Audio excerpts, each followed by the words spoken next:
UPSC सफर नहीं आसान, पर तुम घबराना नहीं मेरे यार। Hey guys, welcome back to the essay writing series wisdom for the future. So आज का सेशन है ब्रेनस्टॉर्मिंग इन एसे। असली दिमाग यहीं पे लगाना है। अगर आपने ब्रेनस्टॉर्मिंग अच्छे से कर ली, सारे पॉइंट्स लिख लिए, तो फिर एसे लिखना एक मक्खन की तरह होगा। ठीक है। सो इसके पहले वाले वीडियोस में हमने बात कर लिया कि हमें एसे चाहिए कैसे। right? We have developed the structure of an essay. Introduction का structure we have seen, body का structure we have seen, body के paragraph का भी structure we have seen, then we have seen the structure of the conclusion. तो essay में हमको चाहिए क्या और उसके कंटेंट में भी हमें क्या चाहिए, क्या डिमांड है एग्जामिनर की, ये सारी चीजें हमने इसके पहले वाले वीडियोस में देख ली। अब आता है असली में कि लिखना ही क्या है, क्या चाहिए वो समझ में आ गया। अब कैसे उस चीज को लिखना है, सोचना है, वो है इस वीडियो का concern, right? So it's better to, कहते हैं ना, it's better to bleed in practice than in war. So यहाँ पे जितना अच्छा ब्रेनस्टॉर्मिंग कर लो, इससे लिखना उतना आसान हो जाएगा। तो समझते हैं सबसे पहले कि ब्रेनस्टॉर्मिंग होती क्या है। देखो, पहले वाले वीडियोस में हम ये समझ चुके हैं कि एसे का स्ट्रक्चर क्या है। यू हैव अ इंट्रोडक्शन, जिसमें आपको तीन चार चीजें लिखनी थी, कनेक्ट बैठाना था, व्हाट्स हैपनिंग बताना था, इंपॉर्टेंट क्या है, इंपॉर्टेंस क्या है इस एसे का वो बताना था, और फिर थीसिस स्टेटमेंट बताना था। ठीक है। Then you have a body, जिसमें, और बॉडी का पैराग्राफ, जिसमें हर एक पैराग्राफ में, बॉडी पैराग्राफ में लिख देता हूँ, जिसमें हर एक पैराग्राफ में आपको आइडिया बताना है, द आर्ग्यूमेंट जो है वो आपको बताना है, और आपको एग्जाम्पल देना है, right? Then you have the conclusion, जिसमें you have to summarize things, जो कि यहीं से आएगा। Then you have to give the synthesis, जो कि आपको सोचना पड़ेगा।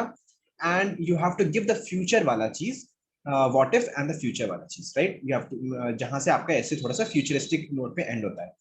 तो ब्रेनस्टॉर्मिंग में करना क्या है, यही सारे पॉइंट्स आपको ढूंढने होते हैं।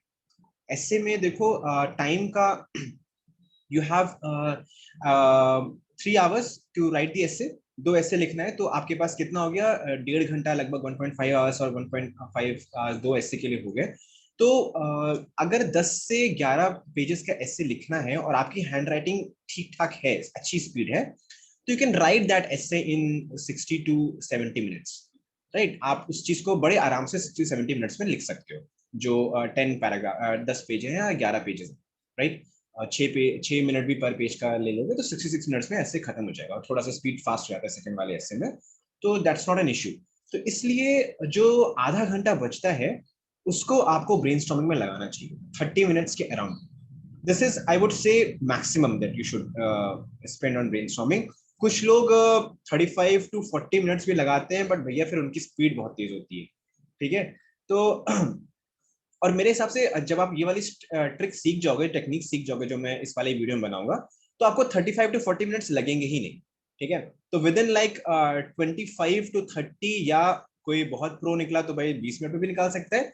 तो 20 to 30 मिनट्स के अंदर आप अपनी ब्रेनस्टॉर्मिंग कर लोगे, सारे पॉइंट्स आपके सामने आ जाएंगे, and then you can start writing the essay with a logical flow and understanding, right? So याद रखने वाली बात क्या है कि हमें जो ये सारे पॉइंट्स हैं, उनको ब्रेनस्टॉर्मिंग में सोच लेना है पहले से, चाहे वो बॉडी का पॉइंट हो, चाहे इंट्रोडक्शन का पॉइंट हो, चाहे वो कंक्लूजन का पॉइंट हो। तो ब्रेनस्टॉर्मिंग में यही काम करना है। बस उसको थोड़ा सा लॉजिकली करेंगे, जैसे टाइम कम लगे और सारे जो फैक्टर्स हैं वो हम कवर कर पाए, जैसे कि एस्से में कुछ छूटे ना। ठीक है। तो देखो, ब्रेनस्टॉर्मिंग के 2 तरीके होते हैं, और दोनों ही तरीके लोग फॉलो करते हैं, तो आप भी कोई भी फॉलो कर सकते हो। पहला होता है रैंडम तरीका, दूसरा होता है स्ट्रक्चर तरीका, राइट? रैंडम तरीका क्या होता है कि आपने एस्से का टॉपिक पढ़ा, right? And you will see कि एस्से का टॉपिक पढ़ते ही आपके दिमाग में पॉइंट्स चमकने लगते हैं। 1 पॉइंट, 2 पॉइंट, 3 पॉइंट, वो किसी भी रैंडम ऑर्डर में हो सकते हैं, तो पॉइंट्स चमकने लगते हैं। ठीक है। That is what is called a random brainstorming. उसके बाद फिर आप डिफरेंट डिफरेंट डायमेंशन से पॉइंट सोचते हो, और फिर ठीक है, आपने यहाँ पॉइंट सोचा, 4 5 4 5 4 5 4 5, और फिर इनमें आप एक लॉजिकल कनेक्ट बिठाने की कोशिश करते हो, राइट? एंड जब ये लॉजिकल कनेक्ट बैठ जाता है, तो आप क्या करते हो, अपने एस्से को लिख लेते हो। ठीक है। That is one. फिर उसके बाद जो स्ट्रक्चर्ड जो वे होता है, उसमें क्या होता है कि आप लॉजिकली शुरू से लेकर अंत तक क्वेश्चन एंड आंसर पूछते हो अपने आप से। ठीक है। क्वेश्चन पूछते हैं उसका आंसर निकालते हैं, क्वेश्चन पूछते हैं उसका आंसर निकालते हैं। दैट इज हाउ स्ट्रक्चर्ड जो फॉर्मेट है ब्रेनस्टॉर्मिंग का वो काम करता है। हम दोनों चीजें सीखेंगे, बट इस वाले वीडियो में मेरा फोकस स्ट्रक्चर्ड फॉर्मेट में है कि कैसे स्ट्रक्चरली हम ऐसे को ब्रेनस्टॉर्म कर सकते हैं। क्योंकि जो बहुत टफ ऐसे होते हैं उसमें रैंडम करने में दो प्रॉब्लम आती है। एक प्रॉब्लम आती है कि ज्यादा जल्दी पॉइंट्स दिमाग में आते नहीं है, और दूसरी प्रॉब्लम आती है कि उनमें लॉजिकल जो कनेक्शन है वो बैठाना थोड़ा मुश्किल हो जाता है जो टफ ऐसे है। तो टफ ऐसे में आई वुड सजेस्ट कि आप स्ट्रक्चर्ड वाले में जाओ, और फिर क्योंकि आप स्ट्रक्चर्ड वाले जा रहे हो तो आप सारे ऐसे में स्ट्रक्चर्ड ही फॉलो करो, but then it's up to you कि आप कौन सा फॉलो कर रहे हो। इस वाले वीडियो में मेरा फोकस जो है वो स्ट्रक्चर्ड वाले पे ज्यादा है। ठीक है, चलो। ये दूसरी चीज जो मैं बताना चाहता हूँ वो ये है कि पॉइंट्स सोचने कैसे हैं, राइट। पॉइंट्स क्या है, आइडियाज सोचने हैं अपने को, और क्या सोचना है, एग्जाम्पल्स सोचने हैं। दो चीजें सोचनी है ब्रेनस्टॉर्मिंग में, क्योंकि पैराग्राफ जो है वो आइडियाज, एग्जाम्पल, एक्सप्लेनेशन एंड इससे कनेक्शन, राइट। ये चार चीजें होती हैं पैराग्राफ में जो हमने लास्ट वाले वीडियो में देखा। तो हमें पैराग्राफ के यही दो चीजें सोचनी होती है, हर एक पैराग्राफ का यही स्ट्रक्चर है ऑलमोस्ट। तो हमको पैराग्राफ के ये दोनों चीजें सोचनी है। ठीक है, कितने पैराग्राफ्स की सोचनी है, 20 से 22 पैराग्राफ्स। सो ऑलमोस्ट कितने आइडियाज चाहिए, ऑलमोस्ट समवेयर अराउंड 20 आइडियाज हमको चाहिए, राइट। एंड 20 एग्जाम्पल्स भी चाहिए होगा। ठीक है, थोड़ा सा ज्यादा हो गया बट हाँ ऐसे ही होता है।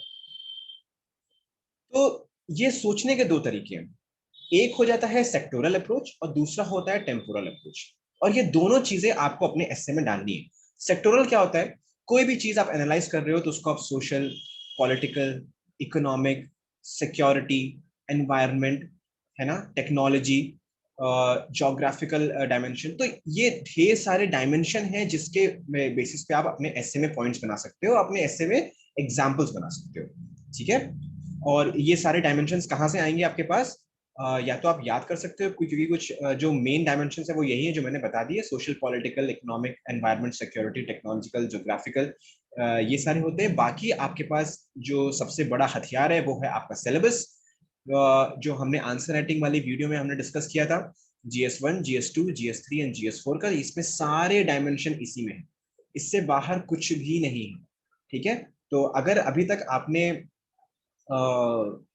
सिलेबस अपना याद कर लिया है तो आई एम श्योर कि आप डायमेंशन बनाना भी सीख जाओगे। ठीक है, टेम्पोरल क्या होता है, temporal very simple, past, present and future, right.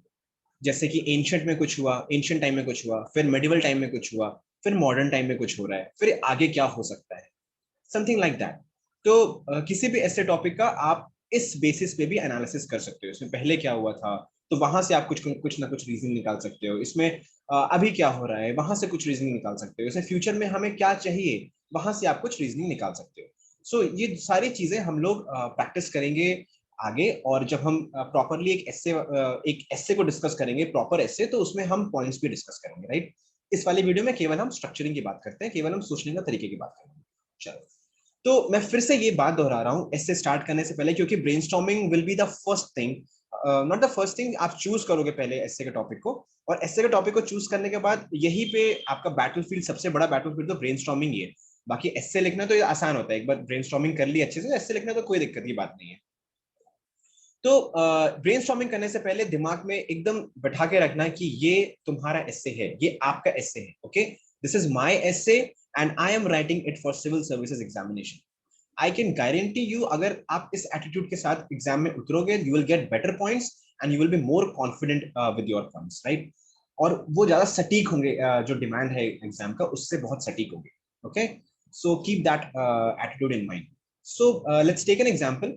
The example is वही जो हम टॉपिक लेते आए हैं throughout our module, management of Indian border disputes, a complex task, right. सो एक इंसान जो रैंडमली इसका ब्रेनस्टॉर्मिंग करेगा, वो कैसे करेगा। सो he'll talk about, तो सबसे पहले वो पॉइंट लिख लेगा, अच्छा ठीक है चलो, Indian border disputes. So several points will pop up in his or her mind. India China, India China, then India Pakistan, all right, India Bangladesh disputes, India Myanmar disputes, right, India के maritime border का disputes. So something of this sort will, इस तरह से उसके दिमाग में आना start हो जाएगा। फिर वो सोचेगा वो कॉम्प्लेक्स क्यों है, right? So will make something like, generally लोग ऐसे ही करते हैं, कॉम्प्लेक्स क्यों है, so will put out some 4 5 6 7 points over here and then he will try to build a connection. फिर वो सोचेगा कि अच्छा ठीक है, वे फॉरवर्ड क्या हो सकता है, सो लेट्स हैव अ कोई एक कमिटी बना लेते हैं, या फिर हम पंचशील को फॉलो करते हैं, या फिर हम इंटरनेशनल लॉस को फॉलो करते हैं, right? So such things can be done. या फिर हम इकोनॉमी को बढ़ाते हैं तो शायद डायरेक्टली बॉर्डर डिस्प्यूट जो है वो बैकडोर में चले जाए, something of this sort he will do, कि भाई वे फॉरवर्ड ऐसे कर लिया। फिर वो सोचेगा अच्छा मैं और वैल्यू एडिशन कैसे कर सकता हूँ अपने एसे में, कुछ कोई कोटेशन याद आ रहा है क्या, तो he'll think about the quotation, quotation 1 2 3 4 5, कुछ अगर ऐसा कोटेशन उसको याद आ रहा है, या फिर कोई और उसे केस स्टडीज याद आ रही है, तो केस स्टडीज के बारे में सोचेगा, कहीं पे अच्छे तरीके से सॉल्व किया था क्या, किसी एक पर्टिकुलर कंट्री में क्या हमने अच्छे से बॉर्डर डिस्प्यूट को सॉल्व किया है, राइट? और किसी और कंट्री का भी एग्जाम्पल लेके उसकी कॉम्प्लेक्सिटी दिखा सकते हैं, तो ये he can do the comparisons, ऐसे ऐसे सोचेगा और he'll find out points। और जब ये सारे पॉइंट्स उसके सामने आ जाएंगे, then he will try to build up a logical connection, कि अच्छा ठीक है चलो, first I will write about this, then I will write about this, right, then I will write about this third, then I will write about this fourth, then I will write about this which is fifth, something like that he will do, right? तो एक random सा चीजें random से चल रहा है, इसमें भी कोई दिक्कत नहीं है, क्योंकि पॉइंट्स जो दिमाग में है वो थोड़ा सा रैंडमली ही आते हैं, इतना स्ट्रक्चर तो होता नहीं है हमारे दिमाग में। सो दैट इज वन वे। दूसरा तरीका जिसपे हम एक्चुअल में बात करेंगे वो है स्ट्रक्चर्ड तरीका, जो ब्रेनस्टॉर्मिंग का है। इसमें क्या करते हैं, जैसे मैंने आपको पहले बताया कि see, let's take it, so you have to write 22 paragraphs, let's give a number, 11 pages आप लिखोगे, आप हर पेज पे अगर 2 पैराग्राफ्स पे लिख रहे हो, so you'll have somewhere around 22 paragraphs, 20 to 22 paragraphs you'll write, okay? ये चीज दिमाग में रखने वाली है कि ये जो सारे 22 पैराग्राफ्स होते हैं, these are all these are answers to some question। ऐसे जो होता है वो it's made up of question and answer. जितने भी पैराग्राफ हैं ऐसे के, दे ऑल आंसर वन और द अदर क्वेश्चन, ठीक है? That is something we have to understand. चाहे हम कोई भी आर्ग्यूमेंट, अब हम कोई आर्ग्यूमेंट दे रहे हैं ना, आर्ग्यूमेंट नंबर 1 हमने दिया, तो हम आर्ग्यूमेंट किसी चीज को प्रूव करने के लिए दे रहे होंगे, right? So for example Indian why, तो हमने यहाँ पे क्वेश्चन पूछा why it's a complex task, ये क्वेश्चन हो गया, why it's a complex task, तो उसके हमने 2-3 आंसर दे दिए, 1 2 3। फिर हमने क्वेश्चन पूछा how it's a complex task, उसके हमने 1 2 3 आर्ग्यूमेंट दे दिए, 1 2 3। ये चीजें क्या है, यही चीज हमारी आर्ग्यूमेंट्स है ना, ये चीज हमारी आर्ग्यूमेंट्स है। और इन्हीं आर्ग्यूमेंट्स को एक्सप्लेन करने के लिए फिर हम इनका एग्जाम्पल दे देंगे। All right. So essay is ultimately the sum of questions and answer, right? That is what an essay is. So अब क्वेश्चंस कौन कौन से पूछने हैं, वो कहाँ से आएगा, that is something we have to understand. तो देखो, जब हम स्ट्रक्चरिंग करेंगे, एक मैं पहले आपको दिखा देता हूँ कि जो स्ट्रक्चर्ड फॉर्मेट होता है ब्रेनस्टॉर्मिंग का, वो दिखता कैसे है, ठीक है? वो ऐसा कुछ दिखता है। इसमें मैं पहले बता देता हूँ ये चीजें क्या है, फिर ये चीजें कैसे आएंगी हम इस पर डेफिनेटली बात करेंगे। तो पहली चीज हो गई ये, पहला तो खैर हो गया टॉपिक, आपने यहाँ पे टॉपिक का नाम लिख लिया, ठीक है? ये टॉपिक का नाम हो गया। फिर आपने ये सारी चीजें लिखी, देखो यहाँ पे क्या है, what's happening, what's why it's important, thesis and antithesis, ये सब क्या है, इंट्रोडक्शन का पार्ट है, ठीक है? तो आपने क्वेश्चंस पूछे, याद है ना, मैंने क्वेश्चन में भी, इंट्रोडक्शन में भी यही बोला था कि इंट्रोडक्शन के 3 पार्ट होंगे, 4 पार्ट होंगे, उसमें से एक पार्ट होगा कि व्हाट्स हैपनिंग ऑन ग्राउंड, ये क्या है, दिस इज अ क्वेश्चन। इसी क्वेश्चन का आंसर आपको उस पैराग्राफ में लिखना है, इंट्रोडक्शन। समझ में आ रहा है? फिर सेकंड क्वेश्चन क्या पूछा था हमने कि why it's important, why the topic itself is important, ये भी क्या है, एक क्वेश्चन पूछा हमने खुद से, है ना? और इसी क्वेश्चन का आंसर हम अपने इंट्रोडक्शन में लिख रहे हैं, वही हमारा इंट्रोडक्शन बन रहा है। तो इसी तरह से पूरा एस्से जो है वो इंट्रोडक्शन, वो क्वेश्चन एंड आंसर होता है, ठीक है? सो ये जो कॉलम है, ये हमारे क्वेश्चन वाला कॉलम है, इतने सारे क्वेश्चंस हम खुद से पूछेंगे, राइट? जो सेकंड कॉलम है, जो ये वाला कॉलम है, ये हमारे आंसर का कॉलम है। आंसर में क्या लिखेंगे, केवल जो आर्ग्यूमेंट है, जो आइडिया है, हम केवल वो लिखेंगे यहाँ पे सोच के, यहाँ पे असली सोच यहीं पे आएगी, ठीक है? क्वेश्चन भी सोचना पड़ेगा, बट सबसे ज्यादा इंपॉर्टेंट पार्ट यही कि आर्ग्यूमेंट्स आप क्या दे रहे हो, ओके? ये जो थर्ड कॉलम है, ये वाला जो थर्ड कॉलम है, दिस इज एग्जाम्पल्स, जैसे कि मैंने यहाँ पे लिखा है, ये एग्जाम्पल्स कैसे आएंगे, अपने सेक्टर से आएंगे, अपने टेम्पोरल वाले डायमेंशन से आएंगे, हमारे जीएस के कंटेंट से आएंगे, हमारा सिलेबस से आएगा। तो जितना भी कंटेंट हमने पढ़ा है वहां से ये सारे एग्जाम्पल्स आएंगे, राइट। फिर ये वाला जो फोर्थ वाला कॉलम है वो है वैल्यू एडिशन। अब कंटेंट में तो आप चीजें लॉजिकल सोच रही है, जो सेकंड वाला, सेकंड और जो थर्ड, ये जो तीन दो कॉलम है, इसमें तो आपने चीजों को एकदम लॉजिकली सोचा है, ठीक है। This is what you have to write in the essay. अब एसे को थोड़ा तड़क भड़क, थोड़ी मिर्च मसाला डालना ही पड़ेगा। तो वो है हमारा वैल्यू एडिशन। कोटेशंस याद आता होगा आप लोगों को, कुछ बुक्स याद आएंगी आप लोगों को, ठीक है, कोई केस स्टडीज याद आएगी। सो इस तरह से हमको उसका वैल्यू एडिशन करना है, ठीक है। अभी ये स्ट्रक्चर कैसे बनेगा इस पे हम बात करेंगे। एक और चीज बात कर लेते हैं। अब ये जो आपको छोटा सा एकदम फिफ्थ वाला कॉलम दिख रहा है, ये वाला कॉलम, ये है सीक्वेंसिंग। देखो जरूरी भाई, जैसे रैंडम ने हमने बोला, रैंडम में भी हम लोग सीक्वेंसिंग करते हैं, ठीक है। तो स्ट्रक्चर वाले फॉर्मेट में भी हमें सीक्वेंसिंग करनी पड़ेगी, बहुत ज्यादा नहीं करनी पड़ती है। अगर आप प्रो हो जाओगे एकदम ये वाला फॉर्मेट यूज करने में, ब्रेनस्टॉर्मिंग वाला, तो आपको ज्यादा सीक्वेंसिंग नहीं करनी पड़ेगी। लेकिन स्टार्टिंग में हो सकता है आपको सीक्वेंसिंग करनी पड़े। हो सकता है जो आप क्वेश्चंस यहाँ पर बना रहे हो, ठीक है, वो उस पर्टिकुलर फॉर्मेट में ना बने जिस पर्टिकुलर फॉर्मेट में आपको एक्चुअल आंसर में लिखना है, ठीक है। तो आपको ये जैसे मैंने पॉइंट्स नंबर कर रखा है यहाँ पे 1 2 3 4, so these are questions, right. So you'll keep on writing number 6 question, what is the question that is coming to your mind. Then you will write number 7, what is the question which is coming to your mind, and so and so forth. You'll keep writing the questions. Then you will make a sequence of the questions कि यार मैं किस question को पहले address करूंगा, right. In the एसे मैं किस question का आंसर पहले लिखूंगा, you have to find a logical sequence about it. तो ये वाला कॉलम हो जाएगा आपका उस सीक्वेंस को फाइंड करने के लिए, ओके।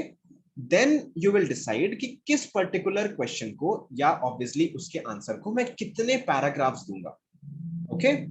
सो अगर आपने ये सारी माइन्यूट, जैसे मैंने बोला कि ये मेरा इंट्रोडक्शन है 1 2 3 4, देखो यहाँ पे 1 2 3 4 लिखा है, ये इंट्रोडक्शन का पार्ट है, right. So I have in the starting only I had decided कि I will give 1.5 to 2 pages to my introduction. So you can write pages over here, you can write number of paragraphs over here, you can write 4 over here. So this is how अब यहाँ पे जब मैं paragraphs लिख लूंगा, number of paragraphs, तो and में मुझे काउंट करने में आसानी रहेगी कि मैंने, क्योंकि मुझे 22 पैराग्राफ से तो ऊपर बिल्कुल भी नहीं जाना है, 20 पैराग्राफ्स के अराउंड ही रहना है, right. So I count and adjust कि तो मुझे दिख जाएगा मुझे किस पेज पे मेरा कौन सा कंटेंट आ रहा है। तो एग्जाम में बहुत स्ट्रेस होता है, और अगर आपने ये सारी चीजें एकदम मैकेनिकल बना ली है तो बहुत आसान हो जाता है एस्से लिखना। आप मतलब भटकते नहीं, क्योंकि जब एस्से लिखना चालू करो दिमाग कहीं और ही चला जाता है, नए नए पॉइंट्स आना चालू हो जाते हैं, नहीं लाने हैं वो चीज। क्योंकि हो सकता है जो पॉइंट आपको दिमाग में अभी आ रहा है वो शायद आपको पहले लिखना था, तो आप वहां तो डाल नहीं दोगे, राइट। सो ये आपने देख लिया कि भाई मेरा सीक्वेंस क्या होगा आंसरिंग का, और मैं किस आंसर को कितने पेजेस या फिर कितने पैराग्राफ्स दूंगा, वो आप यहाँ पे लिख लो, राइट। उसी के हिसाब से सपोज आपने यहाँ पे 6 लिखा है, 6 क्या है, नंबर ऑफ पेजेस है। तो मैं ये हर आइडिया जो है ना, जैसे जो हर क्वेश्चन है, 5th number question, 6th number question, 7th number question, मैं इसके सामने देख लूंगा कि यार अच्छा ठीक है, मैं इसके 2 लॉजिक दूंगा, 2 पैराग्राफ में इसको आंसर करूंगा। 8th वाले क्वेश्चन को मैं एक सेकेंड, राइट। सो एट्थ वाले क्वेश्चन, इस वाले क्वेश्चन नंबर 5 को मैं 2 पैराग्राफ्स में करूंगा, क्वेश्चन नंबर 8 को मैं 3 पैराग्राफ्स में आंसर करूंगा, क्वेश्चन नंबर 6 को मैं शायद 4 पैराग्राफ्स में आंसर करूं। तो something like that will do. और ये थीसिस भी हो सकता है, एंटी थीसिस भी हो सकता है। तो कितने पैराग्राफ्स आप थीसिस एंटी थीसिस में लिखोगे वो आप यहाँ पे डिसाइड कर लोगे। And once you decide that, उसी के हिसाब से आप अपने आर्ग्यूमेंट भी सर्च करना चालू करोगे कि मुझे 2 ही आर्ग्यूमेंट सर्च करने हैं इस पर्टिकुलर क्वेश्चन के लिए, तो केवल 2 ही सर्च करना, ठीक है, उससे ज्यादा नहीं सर्च करना है, नहीं तो टाइम निकल जाए, राइट। सो जब आप ये डिसाइड कर लोगे तो ही आपको समझ में आएगा मुझे कितने आर्ग्यूमेंट्स और किस क्वेश्चन का कितने आर्ग्यूमेंट सर्च करना है। तो सेम है। अब यहाँ पे हमारा हो गया थीसिस, फिर हमने काउंटर देखो यहाँ पे डाला है विच इज एंटीथेसिस। फिर उसके बाद हम वे फॉरवर्ड या फिर सिंथेसिस पे जाएंगे, and then will talk about the conclusion. और इसके सामने देखो मैंने लिख रखा है 1 2। तो this is like 2 ideas. Way forward में 2 आइडियाज, 2 आइडिया मुझे डालने, ठीक है। हो सकता है आप 3 या 4 भी डाल दो, मे बी एक पैराग्राफ में 2 आइडिया डाल दो, ऐसा भी हो सकता है, ठीक है। So and then in the counter I'll put 1 and 2 ideas, maybe you can put 3 and 4 ideas as well, whatever it is, whatever you have decided over here, right. So after this, अभी हमने क्या समझ लिया कि यार ऐसे जो है वो क्वेश्चन एंड आंसर का फॉर्मेट होता है. ऐसे is about question and answer. Number 1, questions जो है वो हम इस वाले इसमें पूछ रहे हैं, आंसर्स जो है वो हम यहाँ डाल रहे हैं, और एग्जाम्पल्स एंड वैल्यू एडिशन हम इस वाले कॉलम में डाल रहे हैं. राइट? कितने क्वेश्चन पूछने हैं वो यहाँ पे आ गया, कितने आंसर उस पर्टिकुलर क्वेश्चन को देना है वो हमने यहाँ पे डिसाइड करा है, and accordingly will find the answer over here. And then उसके हिसाब से हमें एग्जाम्पल भी हम उसी के हिसाब से ढूंढेंगे. कितने एग्जाम्पल्स हमको ढूंढने, एग्जाम्पल्स आप मल्टीपल ढूंढ सकते हो सकता है कोई एप्लीकेबल हो कोई ना एप्लीकेबल हो.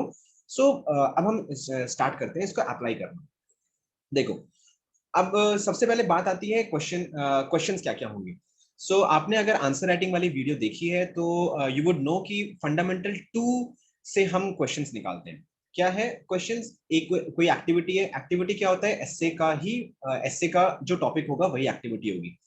अच्छा, इसमें एक चीज और मैं आपको बता दूं कि जैसे एस्से का टॉपिक ये है, राइट?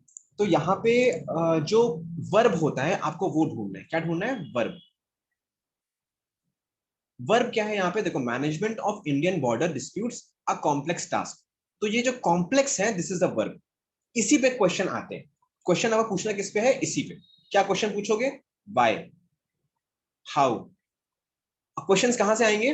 वही है जो हमारा फंडामेंटल 1 से क्वेश्चन आएगा. कॉम्प्लेक्स टास्क क्यों है? What is the reason?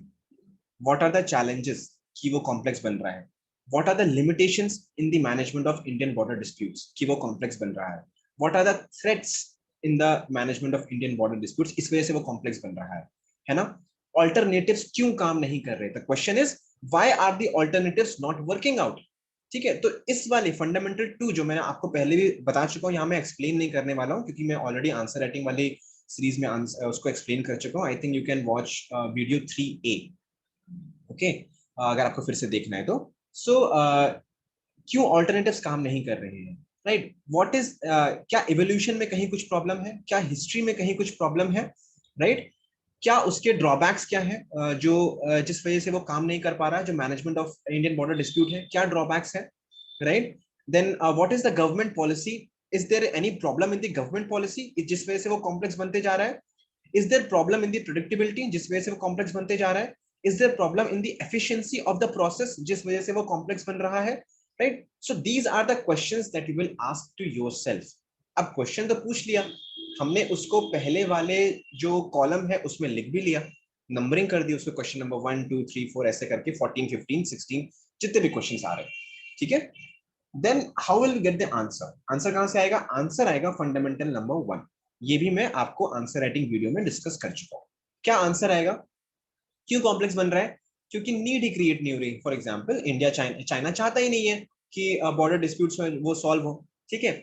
दूसरा आंसर क्या आया कि we don't have sufficient knowledge. Knowledge किसके बारे में? हमें चाइना के प्रायोरिटीज के बारे में अच्छे से नॉलेज नहीं है, चाइना को हमारी प्रायोरिटीज के बारे में अच्छे से नॉलेज नहीं है.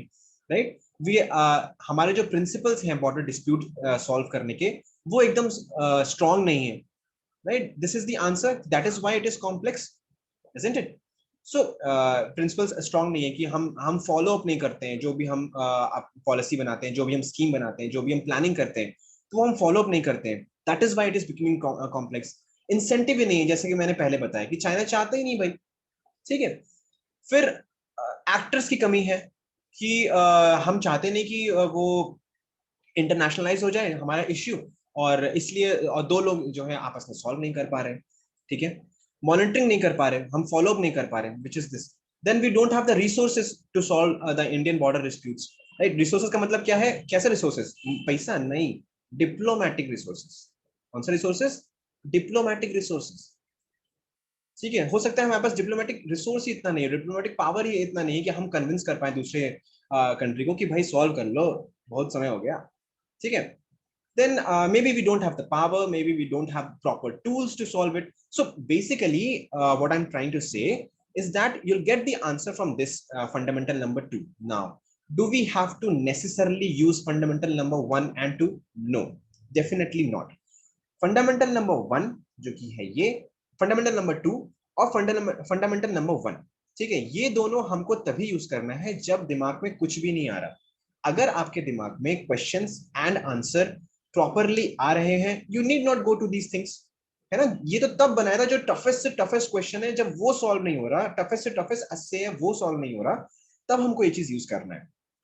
तो इसमें सारी चीजें, ठीक है, कि ज्योग्राफिकल इश्यू हो सकता है इसलिए कॉम्प्लेक्स बनता जा रहा है, राइट। लोकल इश्यूज हो सकते हैं, जैसे कि वेस्ट बंगाल जो इंडिया बांग्लादेश में हल्का सा वो इश्यू क्रिएट कर रहा है, दैट इज व्हाई कॉम्प्लेक्स बनता जा रहा है, isn't it? So कोई ग्लोबल इश्यू होगा तो वो कॉम्प्लेक्स बनता जा रहा है। So we are getting the answer from here.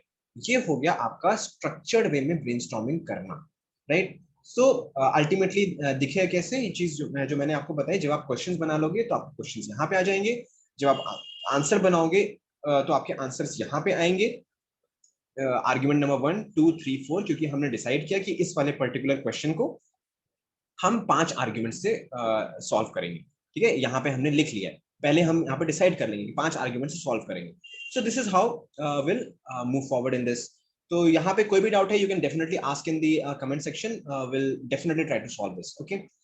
तो अब हम कुछ ना कुछ एग्जांपल्स ले लेते हैं, with the help of examples हम फिर से ट्राई करते हैं बनाने का।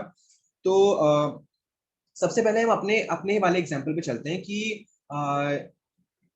okay fine, let's take a new example. Destiny of a nation is shaped in its classroom. तो पहला चीज जो क्या होगा किसी भी ऐसे को समझने का, स्टार्ट करने का, वो क्या है, क्वेश्चन को समझो, ऐसे का टॉपिक समझो। तो डेस्टिनी ऑफ अ नेशन है इज शेप्ड इन क्लासरूम, तो आपको समझना पड़ेगा कि डेस्टिनी ऑफ नेशन का मतलब क्या है। This is something you have to put in your essay, right. कहाँ पे आएगा ये चीज, जो ये वाला पॉइंट है देखो, स्टैटिक एंड टेम्पोरल डायमेंशन जो है, ठीक है, इसमें क्या चीज है, दो चीजें, एक स्टैटिक डायमेंशन भी हो सकता है। तो यहाँ पे क्या लिखते हैं हम, डेफिनेशंस लिखेंगे। कुछ अगर कुछ कुछ ऐसे होते हैं जिसमें आपको डेफिनेशन देने की जरूरत पड़ सकती है, या फिर आपको एग्जामिनर को क्लियर करना है कि यार मैं किस चीज के बारे में बात कर रहा हूँ, मेरे डेस्टिनी ऑफ नेशन का मतलब क्या है, what is the meaning of destiny of nation, what is the meaning of classroom. these things should be clear in your mind as well as the examiner's mind. So ये वाला जो paragraph है, which is the static and the temporal वाला, तो this you will use to define things, to make things clear before you start the actual body of your essay, right? Okay. So यहाँ पे हमने कर लिया, अब हम इस essay को समझने की कोशिश करते हैं कि पोल क्या रहेगी। डेस्टिनी ऑफ नेशन क्या है, अल्टीमेट गोल। डेस्टिनी का मतलब क्या होता है, गोल। तो अगर हम वो एक्टिविटी वाला डायग्राम देखें अपना फंडामेंटल 1 and 2 वाला, सो विल सी कि डेस्टिनी ऑफ नेशन कहाँ पे आएगा, यहाँ पे आएगा, okay, this is the goal. अब वो बोल रहे हैं इस shaped in its classroom. Classroom क्या हो जाएगा कि क्लासरूम अगर आपका अच्छा है तो डेस्टिनी ऑफ नेशन जो है वो अच्छा होगा, ठीक है। तो हमें क्या डेवलप करना है, हमें अब क्वेश्चन पूछना स्टार्ट करना है। तो पहला क्वेश्चन हम क्या पूछेंगे, कनेक्ट बिठाएंगे। कैसे कनेक्ट बिठाएंगे, आप एजुकेशन पे कोई अच्छा सा कोटेशन लिख सकते हो, आप हो सकता है कोई प्रॉब्लम लिख सकते हो कि यार इंडियन एजुकेशन कैसा है, व्हाट्स हैपनिंग में भी आप वो चीज लिख सकते हो, एकदम दर्दनाक चीज है कि यार इंडिया इंडिया एंशियंट टाइम्स में ऐसा था एजुकेशन उसका, लेकिन आज हम देखो प्रथम रिपोर्ट ऐसा बोलता है कि क्लास 5th का बच्चा क्लास 2nd की भी मैथ सॉल्व नहीं कर सकता, right. So that is what you will write in what's happening. Then you will write what is the importance of what, यहाँ पे importance of destiny of nation and importance of classroom, है ना। Importance of classroom तो आपका एस्से में आएगा, लेकिन आप बात इस चीज से क्यों कर रहे हो, इस एस्से की बात क्यों हो रही है, क्योंकि हम बात कर रहे हैं कि डेस्टिनी ऑफ नेशन बहुत इंपॉर्टेंट है भैया, और वो चीज क्लासरूम में आएगा, ये मैं आपको एस्से में बताऊंगा। बट पहले इंपॉर्टेंस समझो डेस्टिनी ऑफ नेशन का, ठीक है। तो इंपॉर्टेंस आप लिखोगे यहाँ पे कि डेस्टिनी ऑफ नेशन का इंपॉर्टेंस क्या है, कैसा नेशन होना चाहिए, और वो हमें डिसाइड अभी करना पड़ेगा, तभी हम प्रॉपरली आगे बढ़ सकते हैं, okay. Then you will write. अब जो जो ये थीसिस एंटी थीसिस होता है, इसको कुछ डेवलप नहीं करना होता है, ये तो आपने जो यहाँ पे पॉइंट्स लिखे हैं, ये वाले जो पॉइंट्स हैं, यही अपना थीसिस है, यही अपना एंटी थीसिस है, यही हमारे आर्ग्यूमेंट्स है ना। तो ये सारे पॉइंट्स तो यहीं से आ जाएंगे। तो थीसिस एंटी थीसिस में कुछ दिमाग नहीं लगाना है, ये मैंने इसलिए लिखा है कि आपका स्ट्रक्चर दिमाग में रहे जब आप, क्योंकि आप ऑब्वियसली आपको ऐसे का पेपर मिलेगा, तो जो ब्रेनस्टॉर्मिंग होगा वो आप लास्ट पेज पे करोगे, तो आपको बार बार पलट के देखना भी पड़ता है कि यार क्या पॉइंट है क्या नहीं है, राइट। सो आप भूल ना जाओ थीसिस एंटीथीसिस लिखना, इसलिए यहाँ पे मैंने लिखा है। फिर आप स्टैटिक की बात करोगे, जैसे मैंने बताया, आप डिफाइन कर सकते हो कि आपका डेस्टिनी ऑफ नेशन क्या है, आप क्या समझते हो उससे, है है ना। तो आप वो चीज डिफाइन कर सकते हो, आपका क्लासरूम से क्या मतलब है, क्या केवल स्कूल से मतलब है या फिर केवल कॉलेज से मतलब है, या फिर किन किन चीजों से मतलब है, क्लासरूम के और क्या कंपोनेंट्स हो सकते हैं, टीचर क्लासरूम का कंपोनेंट क्या केवल पढ़ाई ही है, क्या केवल करिकुलम ही है, या फिर टीचर भी उसका कंपोनेंट है ना। तो ये सारी चीजें आप हल्का सा डिस्कस कर सकते हो ये वाले पैराग्राफ में, स्टैटिक वाले में और टेम्पोरल वाले में। फिर आप डेफिनेटली टेम्पोरल की बात कर सकते हो कि यार टेम्पोरल में हिस्ट्री में चले जाते हैं कि यार हमारा पहले एजुकेशन सिस्टम कैसा था, फिर वो ग्रेजुअली कैसे डेवलप हुआ और क्यों आज ये हम प्रॉब्लम फेस कर रहे हैं। Then you will come to the main question. Main question क्या पूछोगे आप इस पे? Destiny of nation is shaped in its classroom. क्या क्या क्वेश्चन पूछोगे सोचो। तो हम क्वेश्चन पूछ सकते हैं, सबसे पहला जो ऑब्वियस क्वेश्चन है कि why destiny of nation is shaped in its classroom. ठीक है। नंबर 2 जो क्वेश्चन पूछेंगे कि हाउ, प्रोसेस क्या है। वाई का मतलब क्या होता है, रीजन, है ना। दोनों क्वेश्चंस में डिफरेंस है, आपको याद ध्यान देना चाहिए। हाउ का मतलब प्रोसेस, कि कैसे होता है ये चीज। टीचर जो है वो बच्चों को बताता है कि क्या सही है क्या गलत है, ये प्रोसेस जो है वो सही होना चाहिए। तो यहाँ पे पेडागोगी आ जाएगा, डिलीवरी कैसा है टीचर का, वो सारी चीजें आ जाएंगी। ठीक है। अगर टीचर ही हमारा खराब रोल मॉडल है तो बच्चे भी खराब बनेंगे, चाहे आप कितना भी अच्छा क्लासरूम रख लो, कितना भी अच्छा करिकुलम रख लो, कुछ भी फायदा नहीं होने वाला है। सो हाउ क्वेश्चन पूछेंगे, वही है ना अपना 5W1H वाले क्वेश्चन जो होते हैं, what, when, how, where, which, right. So this ये क्वेश्चन आ जाएंगे। फिर आप क्वेश्चन पूछोगे कि क्यों इतना इंपॉर्टेंट है, क्या उसकी नीड है। ठीक है। हम फंडामेंटल 1 फंडामेंटल 2 पे चले जाते हैं, राइट। यहाँ पे देखो, यहाँ से क्वेश्चन निकल के आएगा कि what are the components of classroom, what are the process of classroom, है ना। क्यों डेस्टिनी ऑफ नेशन क्लासरूम में शेप होता है, क्या हिस्ट्री से हमें क्या जानने को मिलता है कि पहले ऐसा होता था क्या। हम एग्जाम्पल दे सकते हैं कि गुरुकुल का, है ना, वो एक क्लासरूम हुआ करता था, और गुरुकुल में जैसी स्टडी होती थी वैसे ही लोग निकल के आते थे, वहीं से राजा लोग निकल के आते थे, वैसा ही हमारा पूरा देश बनता था। तो हिस्टोरिकल फैक्टर है क्या कुछ। ठीक है। तो उसके बाद फिर आप जब काउंटर में बात करोगे, जब काउंटर आर्ग्यूमेंट्स पे जाओगे, जो जो हम यहाँ पे बात करेंगे, काउंटर की बात करेंगे जब हम, ठीक है, इस चीज की बात करेंगे, तो वहां भी क्वेश्चन आप पूछोगे, वहां भी आप आंसर दोगे। वहां पे क्वेश्चन क्या क्या बोलोगे कि यार ड्रॉबैक्स क्या है, राइट। ड्रॉबैक्स क्या है क्लासरूम का, आज के क्लासरूम का क्या ड्रॉबैक है। तो आप ड्रॉबैक्स के बारे में बात कर सकते हो, आप लिमिटेशंस के बारे में बात कर सकते हो। ये सारी चीजें कहाँ से आ रही है, ये सारी चीजें आ रही है फंडामेंटल नंबर 2 से। ड्रॉबैक्स के बारे में बात कर रहे हो, क्लासरूम के बारे, लिमिटेशन के बारे में बात कर रहे हो, गवर्नमेंट पॉलिसी के बारे में बात कर रहे हो, राइट।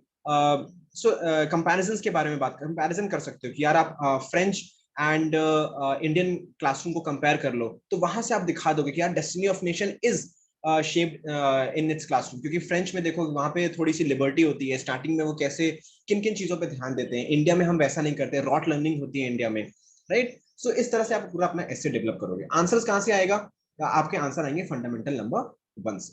ठीक है। सो this is how you can develop the destiny of nation. फिर आप वही चीज करोगे, आपने क्वेश्चंस लिख लिए, आपने यहाँ पे सारे अपने आर्ग्यूमेंट्स लिख लिए, ठीक है। फिर आप क्या करोगे, एग्जाम्पल्स ढूंढना है। अब देखो यहाँ पे एग्जाम्पल्स ढूंढने का प्रोसेस बहुत ही, ये दोनों प्रोसेस आप इंडिविजुअल रखना, मतलब अलग अलग रखना। अब होता क्या है कि आप एग्जाम्पल आपके दिमाग में रैंडमली आएगा।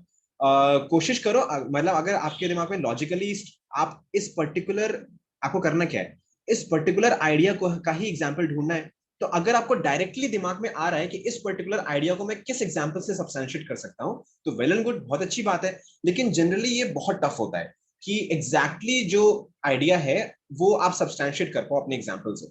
तो आप क्या करो, रैंडमली ढेर सारे एग्जाम्पल्स ढूंढ लो। ठीक है, 10 15 20 एग्जाम्पल्स ढूंढ लो, जो जो दिमाग में आ रहा है, फैक्ट्स, डेटा, कोई केस स्टडी, कुछ भी दिमाग में आ रहा है, अपने जीएस को यूज करके, अपने सिलेबस को यूज करके, यहां से आप एग्जाम्पल ढूंढो। ठीक है। उसके बाद फिर क्या करना होता है, मैच द फॉलोइंग करना होता है। क्या करना होता है, match the following. Match the following कैसे करते हैं कि एक तरफ तो आपके पास हो गया है, एक तरफ आपके पास हो गया है आपके आपके arguments, right, you have your arguments over here, and दूसरी तरफ हो गया है आपके पास आपका एग्जाम्पल्स, जो कि किसी रैंडम ऑर्डर में है, जो कि लॉजिकल ऑर्डर में नहीं है। ठीक है। आर्ग्यूमेंट नंबर 1 2 3 4 5 6, और हो सकता है एग्जाम्पल नंबर 1 2 3 4 5 6। अब क्या करना है, आपको देखना है कि इस आर्ग्यूमेंट को सब्सटैंशिएट करने वाला बेस्ट एग्जाम्पल कौन सा है यहाँ पे। तो आप मैच द फॉलोइंग करोगे कि अच्छा ठीक है, इस वाले आर्ग्यूमेंट के अंदर मैं ये वाला एग्जाम्पल लिखूंगा, ये सबसे सही बैठ रहा है। इस वाले आर्ग्यूमेंट के अंदर मैं ये वाला एग्जाम्पल लिखूंगा, ये सबसे सही बैठ रहा है, इस वाले आर्ग्यूमेंट के अंदर मैं ये वाला एग्जाम्पल लिखूंगा, सबसे सही बैठ रहा है। फिर आप ये चीज अपने ब्रेनस्टॉर्मिंग वाले पेपर में मार्क कर लेना। अब हमारा एस्से पूरी तरीके से तैयार हो गया। क्या क्या मिल गया हमको? हमको हमारे आर्ग्यूमेंट्स मिल गए, हमको हमारे एग्जाम्पल्स मिल गए, हमको किस आर्ग्यूमेंट के अंडर कौन सा एग्जाम्पल लिखना है वो मिल गया।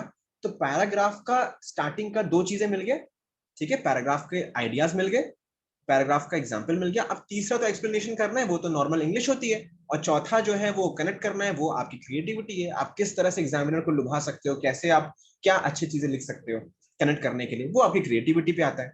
ठीक है, ये दोनों चीजें ढूंढनी थी, ये दोनों चीजों के अंदर मैच द फॉलोइंग करना था, ब्रेनस्टॉर्मिंग का काम हो गया खत्म। ठीक है, फिर आप वैल्यू एडिशन डेफिनेटली कर सकते हो, वैल्यू एडिशन करो, उसमें सोचो कि कौन कौन से बुक्स है, कोई बुक कोई किसी बुक का नाम है क्या, किसी ने कुछ अच्छा सा एग्जाम्पल दिया हो, कोई कोटेशन है, वही सेम चीज आगे हम बात करेंगे कि किस किस तरीके से हम वैल्यू एडिशन कर सकते हैं, उसकी डिस्कशन में आगे करता हूँ। ठीक है, अब एक और एग्जाम्पल लेते हैं। ये एग्जाम्पल मैंने थोड़ा सा सोच के लिया था, क्योंकि इसमें जो नॉर्मल फंडामेंटल 1 एंड फंडामेंटल 2 वाला जो टेक्निक है वो लगाना थोड़ा सा मुश्किल है। ठीक है, तो हम इसमें मैं इसमें यहाँ पे केवल आपको ये दिखाऊंगा कि आपको आर्ग्यूमेंट्स बनाने कैसे हैं। तो क्वेश्चन पहले समझते हैं एस्से का। क्वेश्चन क्या है कि joy is the simplest form of gratitude. ठीक है, what is the question that you are going to ask. Question क्या पूछोगे? एक नॉर्मल सा क्वेश्चन उठाएंगे, उसके हम आर्ग्यूमेंट्स बनाएंगे। ठीक है, सारे क्वेश्चंस मैं नहीं बता रहा हूं अभी यहाँ पे, फालतू में टाइम वेस्ट होगा। तो एक नॉर्मल क्वेश्चन क्या है? Why joy is the simplest form of gratitude. Why simple है ना, वर्ब क्या है मैंने आपको बताया ना, वर्ब पे क्वेश्चन पूछना है, तो वर्ब क्या है यहाँ पे? सिंपलेस्ट। ठीक है, तो इस पे क्वेश्चन हमने पूछ लिया कि why joy is the simplest form. तो आप सोचो, वीडियो पॉज करके आप सोचो कि आप कैसे इसके आर्ग्यूमेंट्स निकालोगे, क्या जवाब दोगे। एग्जाम्पल्स नहीं पूछ रहा हूं मैं आर्ग्यूमेंट्स पूछ रहा हूँ। ठीक है, आर्ग्यूमेंट्स क्या दोगे मैं वो पूछ रहा हूँ। चलो, तो पॉज करके देख लो। I have made a few arguments जो मैं आपको बता देता हूँ। तो वन इज, अब कोई चीज सिंपल फॉर्म ऑफ ग्रेटिट्यूड है तो क्या लग रहा है सिंपल क्यों होगा? क्योंकि it is easiest to express. ठीक है, एक्सप्रेस करने में सबसे आसान होता है जॉय। आपने किसी ने आपकी तारीफ की, तो आप बस खुश हो जाओ तो उसको लग जाएगा हाँ आप उस तारीफ का आप अप्रिसिएशन कर रहे हो। ठीक है, बहुत ही आसान तरीका है। पहला आर्ग्यूमेंट ये है। दूसरा आर्ग्यूमेंट क्या है कि देखो, ग्रैटिट्यूड करने के बहुत सारे तरीके हैं। आपने थैंक्स बोल दिया, आपने उसको दोबारा से कोई और गिफ्ट दे दिया, ठीक है, आपने उसको रिटर्न फेवर कर दिया। बट जॉय जो है वो सब हो सकता है वो कनेक्ट कर पाए दूसरा बंदा या बंदी, ठीक है, या ना कर पाए। बट जॉय अगर आप उसके सामने खुश हो गए उसकी चीजों को लेके, तो सबसे आसानी से वो विजिबल होता है। ठीक है, this is the argument number 2, कि सबसे इजीली हम उसको सबसे इजीली एक्सप्रेस कर सकते हैं। और सबसे आसान तरीका है ये, सबसे जल्दी विजिबल हो जाता है दूसरे को, तो दूसरा समझ जाता है कि हाँ मैं ग्रेटिट्यूड एक्सप्रेस कर रहा हूं। ठीक है, let's go to the argument number 3। क्या होगा? दूसरे वाले इंसान के लिए it's not difficult to understand. दूसरा इंसान जो है बड़ी आसानी से समझ भी जाएगा। जॉय है, देखते ही समझ गया हाँ भाई ग्रेटिट्यूड आ रहा है ना, इसलिए वो इजी है। मैं क्या बता रहा हूं, किस क्वेश्चन का आंसर कर रहा हूं कि why joy is the simplest form of gratitude, उसके मैं रीजनिंग दे रहा हूं। Because it is easy to express for us. ठीक है, because it is easily visible, हमारे चेहरे पे जॉय दिख जाएगा, कोई कुछ और दिखाने की जरूरत नहीं है, कुछ और करने की जरूरत नहीं है। ठीक है, दूसरा वाला इंसान बहुत जल्दी समझ जाएगा। Right, what can be the fourth argument which you will give? Fourth argument हो सकता है जो मैंने लिखा है, या सो डायरेक्टली जो देखो सब कोई इंसान हमारे लिए कुछ करता है तो वो क्यों करता है? क्योंकि हमें खुश करने के लिए, है ना। तो डायरेक्टली अगर आपने जॉय कर दिया तो डायरेक्टली जो उसकी एक्सपेक्टेशन है उस इंसान की, वो डायरेक्टली फुलफिल हो जाती है।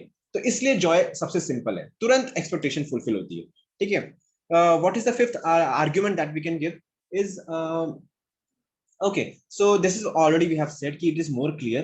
The sixth one that जो हम argument दे सकते हैं वो है कि देखो जॉय, कोई अगर एक ब्लाइंड इंसान है या फिर कोई एक डेफ इंसान है, ठीक है, या फिर someone who is not mentally that strong, वो भी आपकी खुशी को तो समझ सकता है।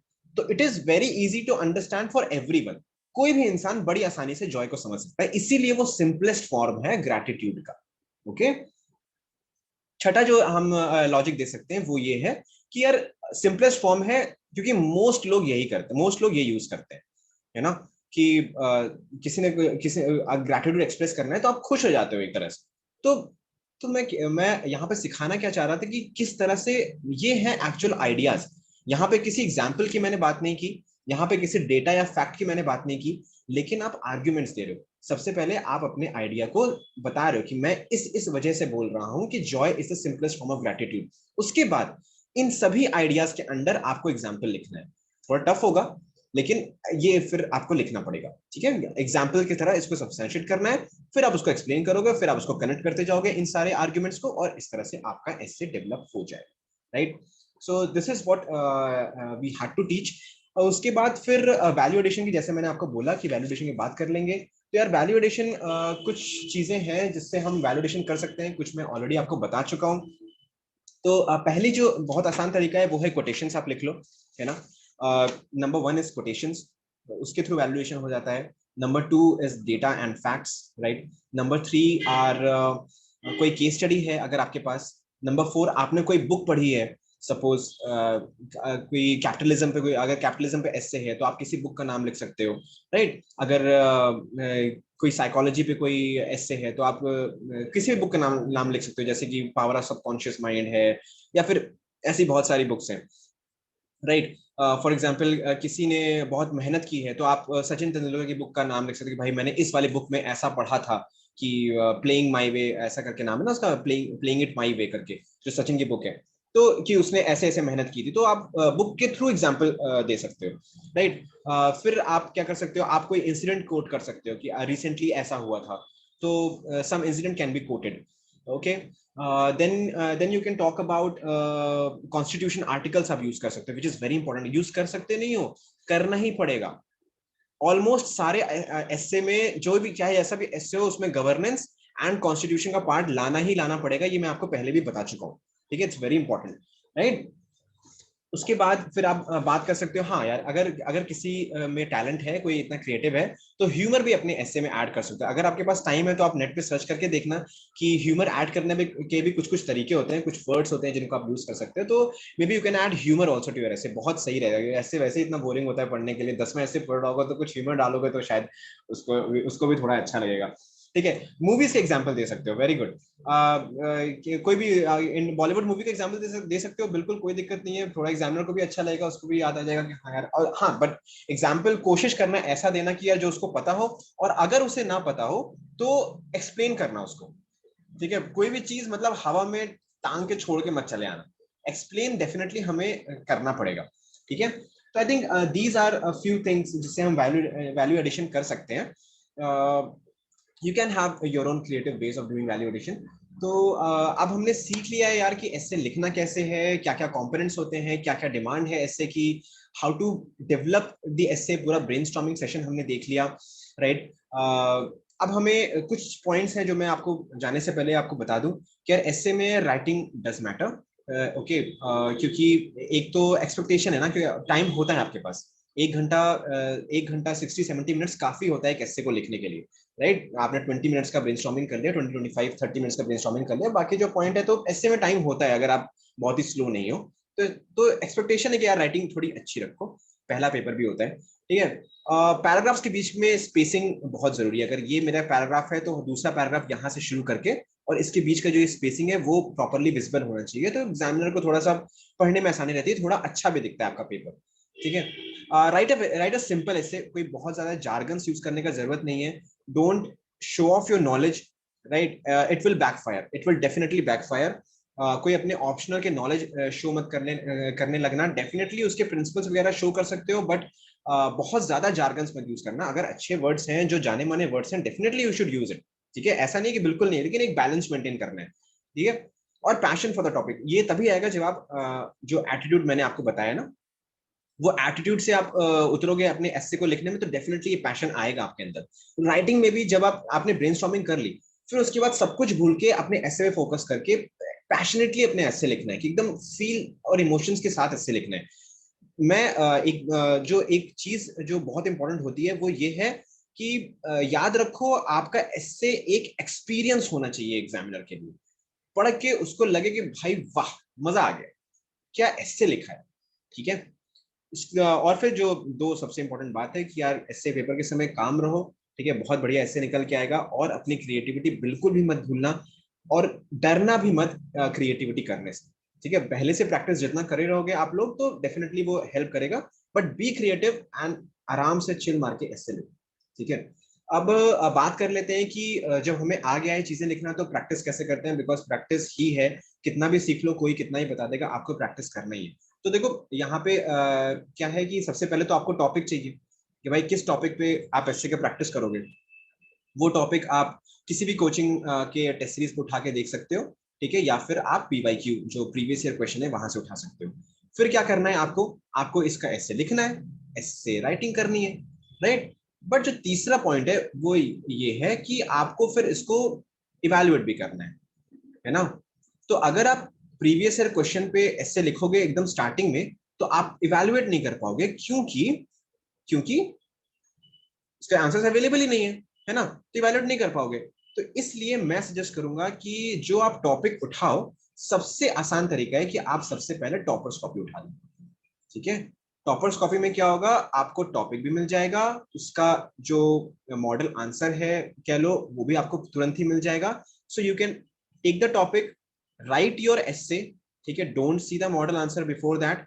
फिर उसके बाद आप उसके मॉडल आंसर से कंपेयर कर लो, देख लो कि वो कैसे लिख रहे हैं, उनकी स्टाइल से भी कुछ ना कुछ सीख लो।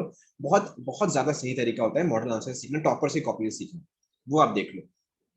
फिर उसके बाद you can take some coaching institutes essay का जो आपको नॉर्मल वेबसाइट पे या फिर आपको मार्केट वगैरह में अवेलेबल मिल जाएगा। अब वहां से टॉपिक उठा लो, बस उनके मॉडल आंसर बहुत ज्यादा बड़े होंगे, तो उसमें टाइम मत वेस्ट करना यार, ये तो मैं बोलूंगा बहुत ज्यादा टाइम मत वेस्ट करना। अगर बहुत बड़े मॉडल आंसर है, कुछ जल्दी से उसमें कुछ पॉइंट्स निकालना है, अपने नोट्स बनाना है तो बना सकते हो। बट आई थिंक अगर आप टॉपर्स कॉपी लेके लिख रहे हो ना, बहुत सारे टॉपर्स कॉपी ऑलरेडी वेबसाइट्स पे अवेलेबल है। ठीक है, you can easily find them, और यहीं से निर्माणा मिल जाएगा, कोई दिक्कत नहीं है। ठीक है, यहीं से सारी चीजें समझ में आ जाएंगी। प्रैक्टिस करते रहो, ढेर सारी प्रैक्टिस करो। Toppers copy is the thing which I would say. जब आप एस्से लिखना स्टार्ट कर दो प्रॉपर्ली, आपको लगेगा हाँ ठीक है मेरा फ्लो बन गया है, मेरा कंटेंट आ रहा है, तो आप डेफिनेटली ये जो प्रीवियस ईयर क्वेश्चन है उसको सॉल्व करना ही पड़ेगा, क्योंकि असली चीज तो भैया यूपीएससी के ही एस्से में होती है। ठीक है, तो you should solve previous year question paper, लेकिन थोड़ा सा बाद। ठीक है, now we can talk about कि लर्निंग्स क्या होती हैं। तो इन सभी वीडियोस को जल्दी जल्दी हम लोग समराइज कर देते हैं। मेन मेन पॉइंट्स बताऊंगा। देखो, सबसे पहले है कि आपको ऐसे कुछ टॉपिक चूज कैसे करना है। तो आप सिंपल एंड ब्यूटीफुल, ये दो चीजें आपको याद रखनी है। बहुत तगड़ा टॉपिक मत चूज कर लेना, बहुत ही ऐसे डर के टॉपिक मत चूज करना। ठीक है, अगर आता है ऐसे तो अच्छा टॉपिक चूज करो, और उसपे जिसपे फैक्ट्स हैं आपके पास, जिसकी मीनिंग बहुत ही प्रॉपरली क्लियर है, जो थोड़ा ब्रॉड है। ठीक है, और जिसमें आप काउंटर व्यू भी दे सकते हो, वो वाला टॉपिक आप चूज करो। जब आपने वो टॉपिक चूज कर लिया तो समझो कि इससे अंडरस्टैंडिंग द टॉपिक। ठीक है, ऐसे एग्जैक्टली किस चीज के बारे में देखना, कि ऐसे क्लाइमेट चेंज के बारे में ये क्या, या फिर ऑल्टरनेट टेक्नोलॉजीज के बारे में बात कर रहा है ना। ऐसे बॉर्डर डिस्प्यूट के बारे में है क्या, या फिर वो बता रहे हैं कि बॉर्डर डिस्प्यूट कॉम्प्लेक्स क्यों है, उसके बारे में ऐसे है। बॉर्डर डिस्प्यूट्स के बारे में ऐसे नहीं था ना, हमने जो एग्जाम्पल यूज किया था। ठीक है, तो बहुत इंपॉर्टेंट है वो समझना कि ऐसे का टॉपिक है किस चीज पे। जब आपने ये समझ लिया, then you have to go to the brainstorming वाला थिंग, राइट। और ब्रेनस्टॉर्मिंग में रैंडम आप यूज करो, चाहे आप स्ट्रक्चर्ड वे में यूज करो। बट अगर स्ट्रक्चर वाला आप यूज कर रहे हो तो एक ही चीज दिमाग में रखनी है कि क्वेश्चन आंसर फॉर्मेट है, पूरा ऐसे क्वेश्चन एंड आंसर होता है। Ask the question and gate the answer. और से उसको हेल्प करने के लिए क्वेश्चन कहाँ से पूछना है, वो फंडामेंटल 2 से आएगा। क्वेश्चन आंसर कहाँ से मिलेगा, वो फंडामेंटल 1 से आएगा, अगर आपको अपने आंसर्स नहीं मिल रहे हैं तो। ठीक है, तो क्वेश्चन आंसर पूछा, फिर इसका मैच द फॉलोइंग करी जैसे हमने बताया, फिर एग्जाम्पल हमने ढूंढा। ठीक है, फिर उसके बाद विल मैच द फॉलोइंग, जो आंसर यहाँ से निकल के आया एंड जो एग्जाम्पल निकल के आ रहा है उसको हम मैच द फॉलोइंग कर देंगे। जो बेस्ट सुटेबल एग्जाम्पल है उस पर्टिकुलर आर्ग्यूमेंट के लिए वो हम लगा देंगे। और ऐसे करते करते सारे आर्ग्यूमेंट्स 1 2 3 4 सारे आर्ग्यूमेंट्स हम प्रिपेयर कर लेंगे।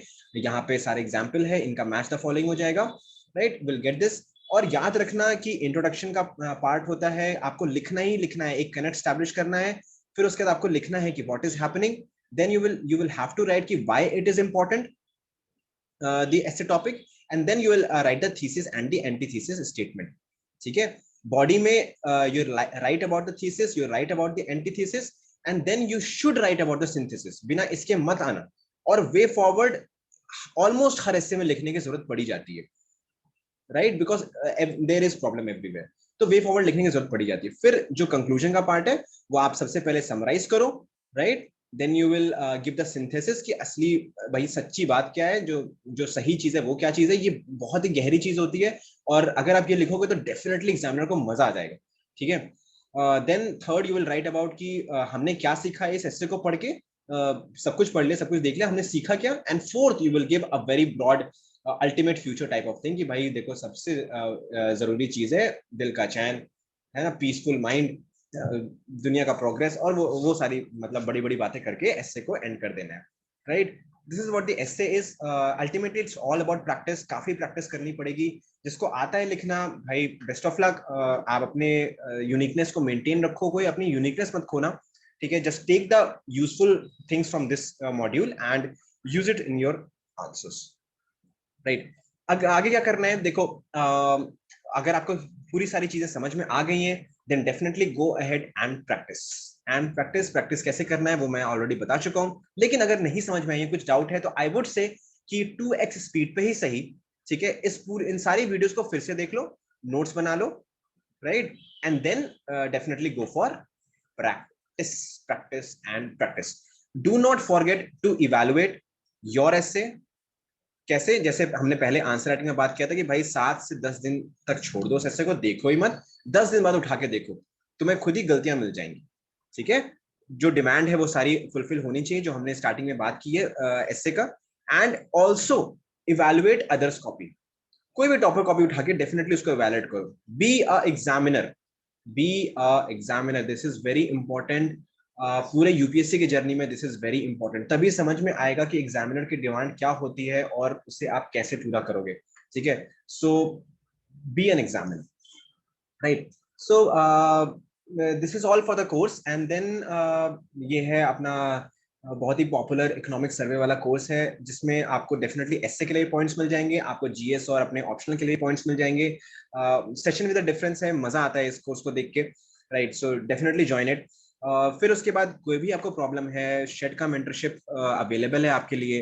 You can definitely join us and get all your doubts cleared, right. कोई हेजिटेट करने की जरूरत नहीं है. ठीक है, just use all the time that we are giving to you and make the best use of it. You can definitely get in touch with Shed through the Telegram and the WhatsApp number यहाँ पे दे रखा है. You can definitely follow them, and then you can follow them on the Telegram and YouTube. That's all guys from my side. Hope कि आपको ये ऐसे वाला video में चीजें समझ में आई होंगी. ढेर सारी प्रैक्टिस आपको करनी है. Promise me that you will practice a lot, and see you soon in the next videos. Till then, goodbye. This was Abhinav Shrivastava. Bye bye.